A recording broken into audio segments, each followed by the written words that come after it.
السلام عليكم. inta ugu badan waxaan maqalnaa bulshada oo ku hayso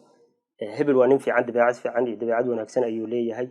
hebelna qof xun weeyaan ama jinniyaasha nacab inay ku hayaan aan maqalnaa bulshada inta ugu badan taasna waxa uu sabab ah cilmiyan marka lagu saleeyo aqoon inta ugu badan dadka aan jecelnahay sababa keenta inaan jeclaano dadka aan nacabnahayna ayagoo waxba naga haleynin sababa jirto keenta inaan nacno waxaan rabaa inaan ku soo bandhigo afar qof ama afar qaab qofka dhaqankiisa aad ku aragtid inta badan aad ka helaysid qofku markuu ku salaamayo ama markuu ka hor yimaado mar walba dhoola cadeeyo waa ka helaysaa waa lagu qasban yahay luqadda maskaxda ka dhaadhicinaysa inaad ka heshid qofkaas rasuulku sallallahu alayhi wasallam wuxuu yiri watabassumaka fi wajhi akhika sadaqa sidoo kale qofka labaadna waxa weeyaan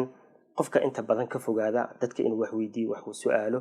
ama wax baan u baahanahay mar walba dadka aan dhihin problemkiisa ku dadaala inuu asaga xalliyo rasuulku sallallahu alayhi wasallam xadiis baa wuxuu ku leeyahay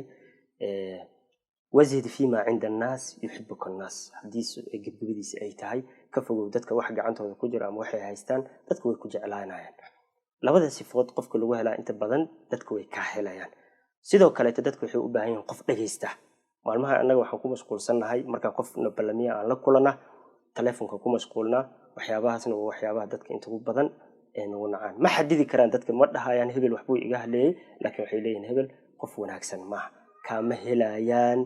dadka dabeecadahaas haday ku arkaan tan afraad waxay tahay qof furfuran oo dadka dhageysanayo maxaa la yiraahdaa problemada dadka inuu la xaliyo ku dadaalayo furfuran